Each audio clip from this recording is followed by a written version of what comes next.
All right, welcome back. This is just kind of a grab bag hobby update. Um, I am starting a Age of Sigmar army because a lot of guys in my 40k group play it, and I was watching it played, and some of the rules I like.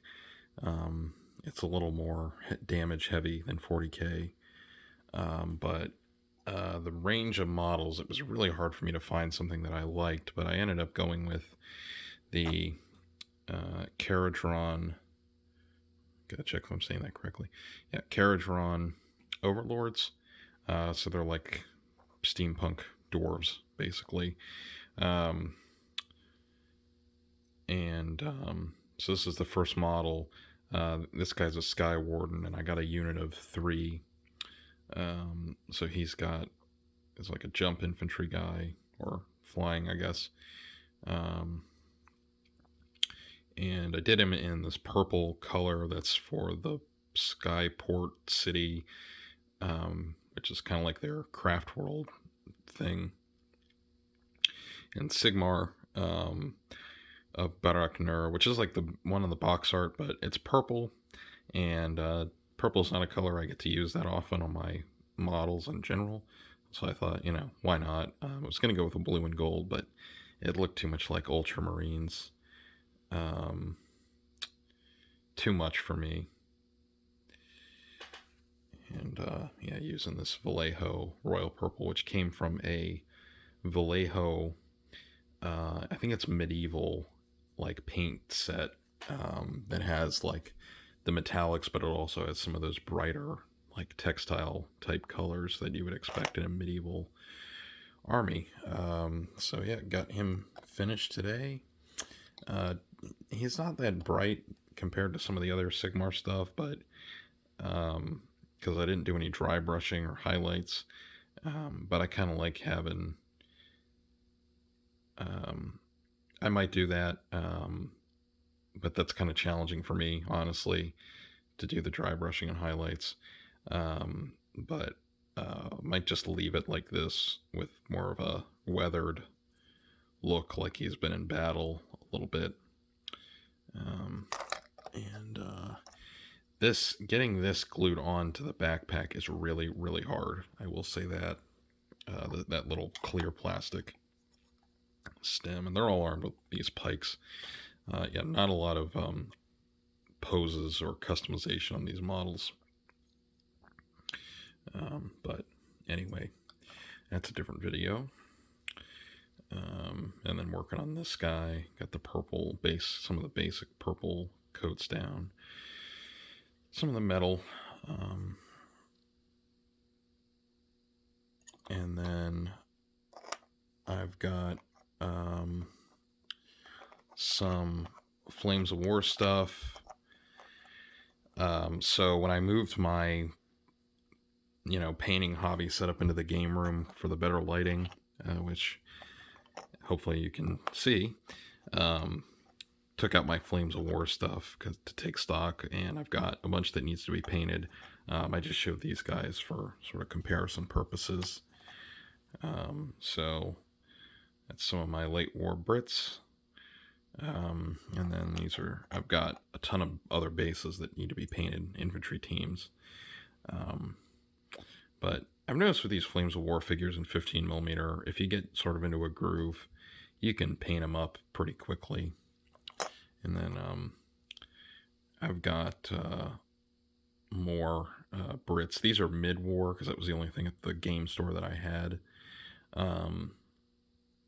But that they had at the time. But I just run them as late war desert rats for using the Flames of War D-Day list. And I've got a few tanks that need work. Got this Churchill squadron that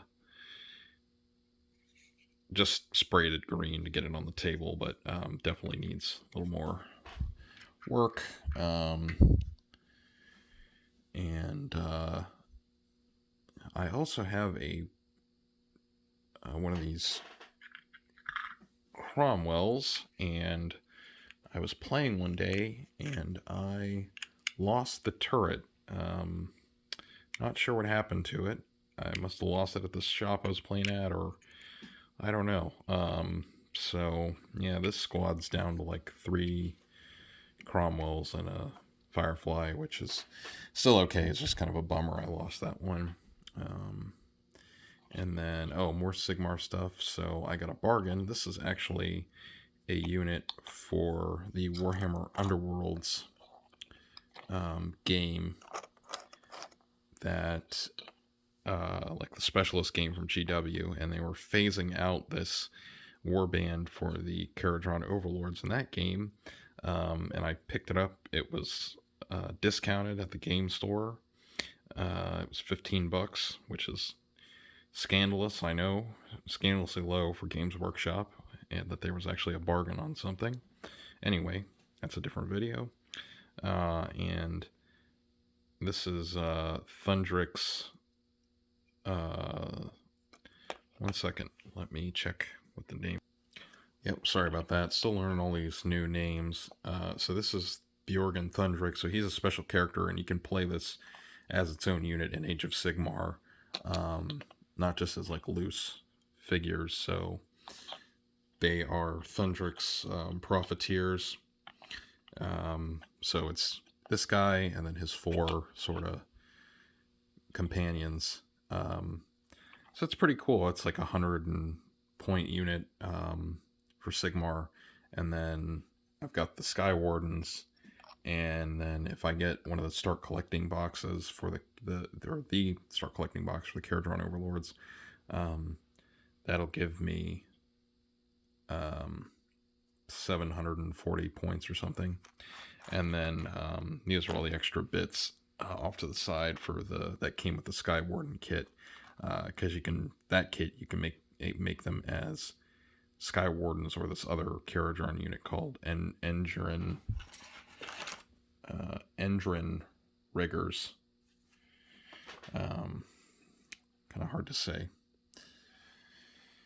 And then lastly, was again kind of taking stock of what I had and hadn't painted, and I've got this unit of Wraith Blades for my Eldar that need to be painted, because it would be nice to finally get all my Eldar collection fully painted. And kind of related to this, I'm talking to some of the guys in my local group, and they're thinking about, as I suggested, trying a retro or old school 40k game using like maybe 3rd, 4th, 5th edition rules, and they seem to be interested in doing that, so that'll be fun, and I might make like a after action report type video about that if that happens soon. So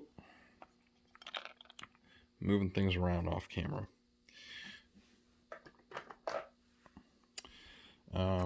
So yep, that's what I've got going on, other than Alpha Legion, which I know there's been a ton of that on the channel lately, and my War of Spanish Succession Austrians.